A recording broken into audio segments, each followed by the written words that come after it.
Good morning, आपका स्वागत है गोवा पार्ट 2 में। तो आपने हमारे साथ पिछले वीडियो में देखा साउथ गोवा का खूबसूरत सफ़र, जहां हमने कई शानदार जगहों को एक्सप्लोर किया। आज हम निकल पड़े नॉर्थ गोवा की तरफ, जहां हम आपको दिखाएंगे वहां की मशहूर बीचेस, मार्केट और टूरिस्ट स्पॉट। तो आज के हमारे नॉर्थ गोवा के इस सफ़र की शुरुआत होती है हमारी पहले लोकेशन से, जिसका नाम है अबेस मैरिन फिश एक्वेरियम। तो चलिए देखते हैं अंदर क्या क्या देखने को मिलता है।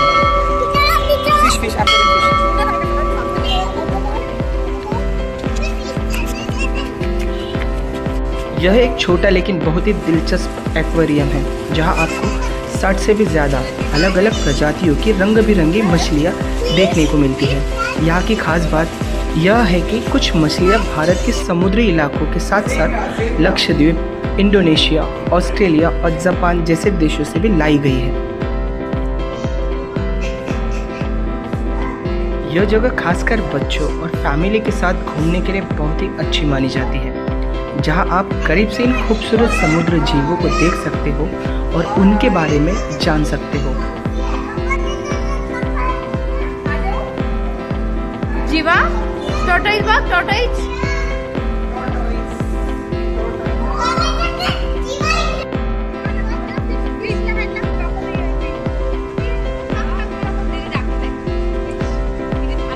बच्चों ने यहाँ खूब मस्ती की और हमने भी इस खूबसूरत जगह पर काफ़ी सारे फोटो और वीडियो कैप्चर किए। रंगी बिरंगी मछलियों को देखकर बच्चों की खुशी तो देखने लायक थी। कुछ समय यहाँ की इन खुशनुमा पलों के जीने के बाद हम निकल पड़े हमारी दूसरी लोकेशन की ओर। अब हमारी अगली लोकेशन है रेज मैगोस फोर्ट। यह गोवा का एक बहुत ही पुराना और ऐतिहासिक किला है, जिसे 16वीं शताब्दी में पोर्तुगीज शासन के समय बनाया गया था। उस समय इस किले का उपयोग दुश्मनों से सुरक्षा और समुद्री रास्तों पर नज़र रखने के लिए किया जाता था। अगर इस किले को बाहर से देखो तो यह एक ऊंची पहाड़ी पर बना हुआ मजबूत किला दिखाई देता है। इसकी मोटी पत्थरों की दीवारें, लाल और भूरे रंग की पुरानी संरचना और ऊंचाई पर बनी इसकी लोकेशन इसे और भी आकर्षक बनाती है। दूर से देखने पर यह किला ऐसा लगता है जैसे समंदर और नदी की रखवाली कर रहा हो। किले तक पहुंचने के लिए ऊपर की ओर एक रास्ता बना हुआ है, जहां से धीरे धीरे चढ़ते हुए आप इसके मुख्य द्वार तक पहुंचते हैं। बाय।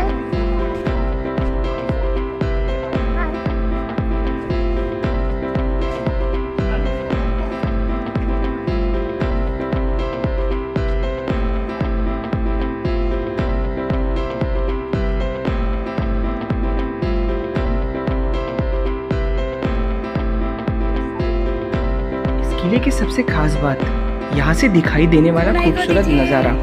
ऊपर पहुँचने के बाद आपको एक तरफ मांडोवी रिवर का शानदार दृश्य दिखाई देता है और दूसरी तरफ दूर तक फैला हुआ समंदर का मनमोहक व्यू देखने को मिलता है। चारों तरफ का यह दृश्य इतना खूबसूरत होता है कि लोग यहाँ काफ़ी देर तक रुककर इस नज़ारे का आनंद लेते हैं।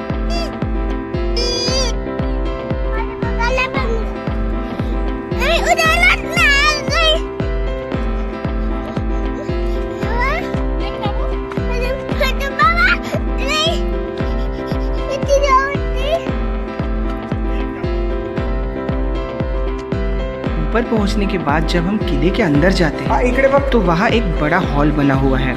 इस हॉल के अंदर दीवारों पर कई पुरानी तस्वीरें और प्रदर्शनी लगाई गई है, जो इस किले के इतिहास और गोवा की पुरानी संस्कृति के बारे में जानकारी देती है।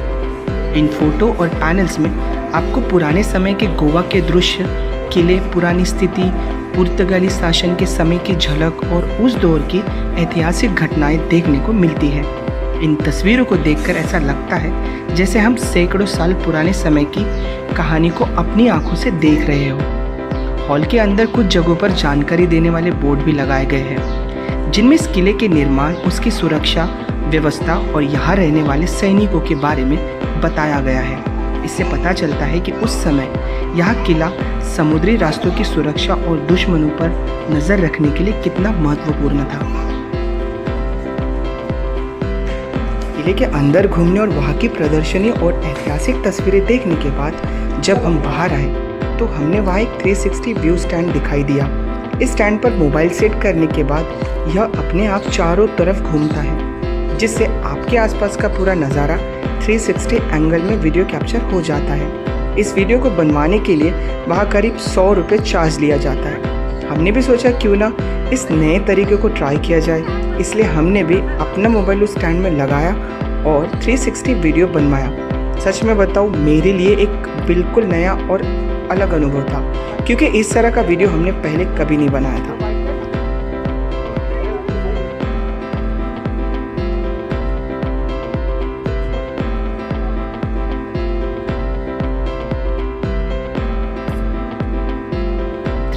वीडियो का यह अनुभव लेने के बाद हमने वहाँ कुछ देर और समय बिताया। इसी दौरान वहाँ खूबसूरत फ़ोटो और वीडियो बनवाए और उस जगह के शानदार माहौल को अपने कैमरे में कैद किया। कुछ देर इस ऐतिहासिक जगह का आनंद लेने के बाद अब हम निकल पड़े अपनी अगली लोकेशन की ओर, जिसका नाम है कोको बीच। बीच खासकर अपने डॉल्फिन ट्रिप के लिए बहुत ज़्यादा फेमस माना जाता है। यहाँ से आपको बोट के ज़रिए समुद्र में ले जाया जाता है, जहाँ आप खुले समंदर में जाकर डॉल्फिन मछलियों के करीब से देख सकते हैं। यह अनुभव बच्चों और बड़ों दोनों के लिए बहुत ही रोमांचक और यादगार होता है। अगर यहाँ टिकट की बात करें तो आमतौर पर डॉल्फिन ट्रिप का चार्ज लगभग 300 से 500 प्रति व्यक्ति के आसपास होता है। लेकिन यहाँ आकर हमने कुछ अलग ही प्लान बनाया था, इसलिए हमने डॉल्फिन ट्रिप को फिलहाल कैंसिल कर दिया। इसकी जगह हम क्या नया एक्सप्लोर करने वाले मैं आपको वीडियो में बताऊंगा।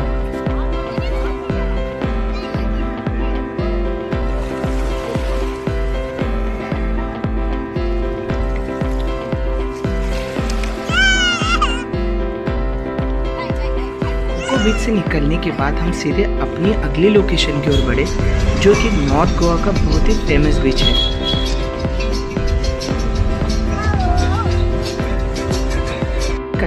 कैलेंगेट बीच। जब हम कैलेंगेट बीच के पास पहुंचे तो बाहर का नज़ारा देखने लायक था। चारों तरफ पर्यटकों की भीड़, रंगी बिरंगी दुकानें, बीच, बियर और खाने पीने के छोटे छोटे स्टॉल दिखाई दे रहे थे। दूर से ही समंदर की लहरों की आवाज़ और ठंडी हवा महसूस होने लगती है, जिससे वहाँ का माहौल और भी खूबसूरत लगने लगता है।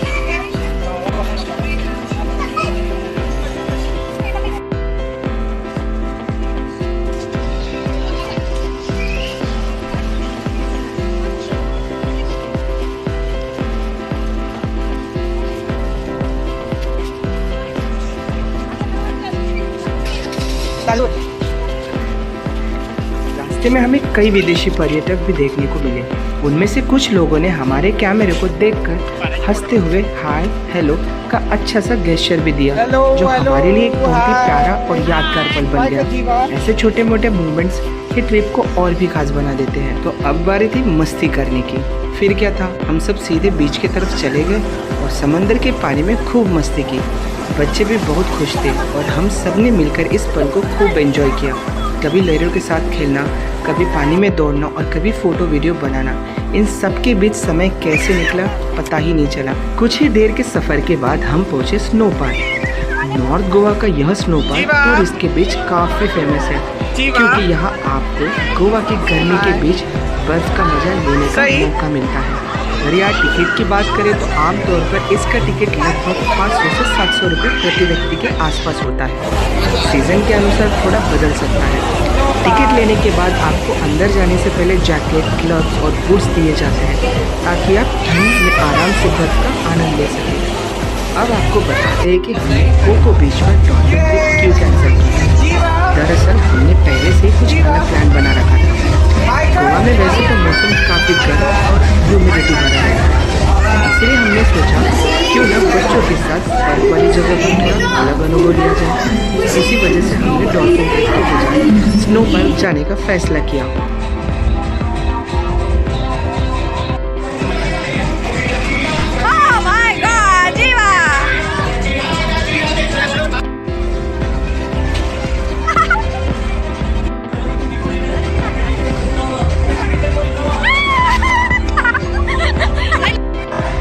के अंदर का तापमान लगभग 5 डिग्री सेल्सियस से 10 डिग्री सेल्सियस के आसपास रखा जाता है। जैसे ही आप अंदर जाते हैं आपको आपको ऐसा लगता है जैसे अचानक किसी पहाड़ी बर्फीले इलाके में पहुंच गए हो। चारों तरफ सफ़ेद बर्फ की दीवारें और ठंडी हवा एक अलग ही माहौल बना देती है। अंदर आपको कई तरह की मज़ेदार एक्टिविटीज़ देखने को मिलती है। Snow slide, snow dance floor, जहाँ म्यूज़िक के साथ बर्फ़ के बीच डांस किया जाता है, आइस कल्चर और स्नो डेकोरेशन भी। बच्चों के लिए स्नो प्ले एरिया, बच्चों के साथ या बर्फ़ में खेलना, स्लाइड करना और फ़ोटो वीडियो बनाना सच में बहुत ही मज़ेदार अनुभव होता है।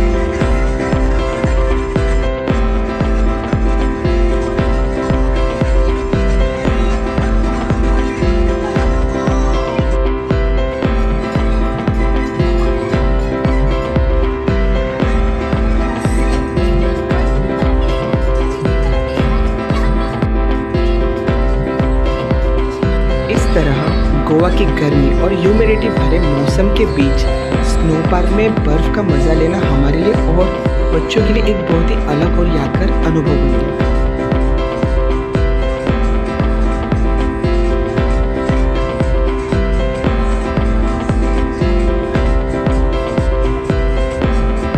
स्नो पार्क गोवा में बच्चों के साथ बर्फ़ का मज़ा लेने और कई यादगार पल बिताने के बाद अब बारी थी हमारे नॉर्थ गोवा पार्ट 2 के आखिरी लोकेशन की। इसके बाद हम पहुंच गए बागा बीच, जो नॉर्थ गोवा का सबसे फेमस और भीड़ भाड़ वाले बीचों में से एक माना जाता है। जैसे ही हम बागा बीच के पास पहुंचे, सबसे पहले हमें बाहर की रौनक भरी मार्केट देखने को मिली।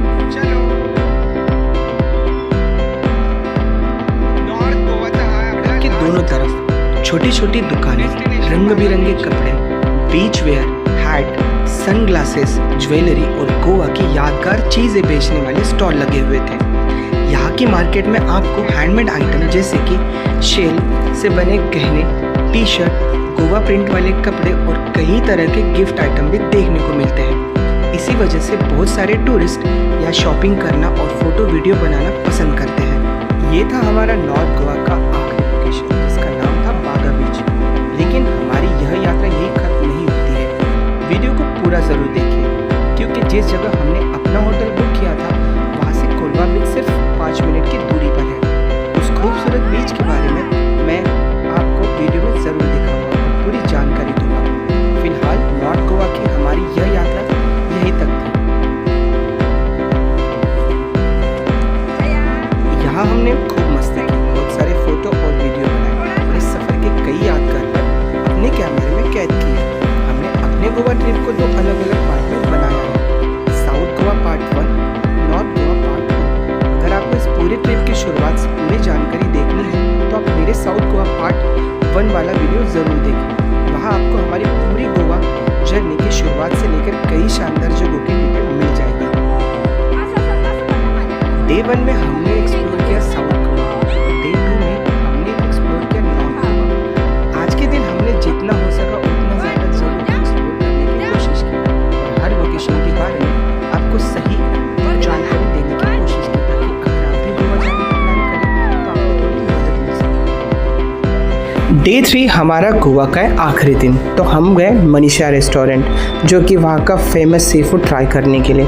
वैसे तो मैं नहीं खाता, लेकिन फिर भी मैं अपने फैमिली के साथ जाके उनको एंजॉय कर रहा था। लेकिन वाकई वहाँ का सी फूड और बाकी डिशेस भी बहुत ही ज़्यादा डिलीशियस थी, जो हमने काफ़ी एंजॉय किया।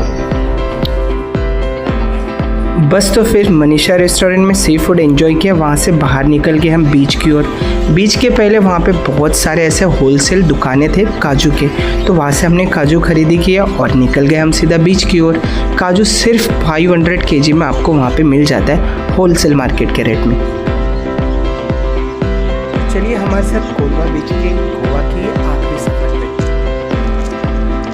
पे। गोवा में आज हमारा डे 3 और इस ट्रिप का आखिरी दिन है, इसलिए हमने सोचा कि आज आपको उस बीच के बारे में बताएं जो हमारे होटल के सबसे करीब है और जो यहाँ सिर्फ 5 मिनट के वॉकिंग डिस्टेंस पर है। 3 दिनों तक साउथ गोवा, नॉर्थ गोवा की कई जगहों घूमने के बाद आज हम बस इस खूबसूरत बीच की शांति और लहरों के साथ कुछ सुकून के पल बिताना चाहते हैं।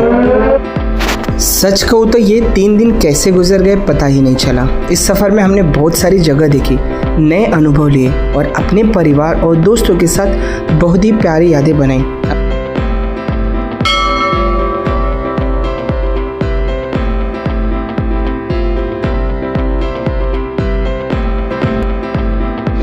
अब जब ये ट्रिप खत्म होने वाला है तो दिल में थोड़ी खुशी है कि इतना सुंदर सफ़र देखने को मिला, लेकिन थोड़ी उदासी भी है कि ये पल अब यादों में बदलने वाले हैं।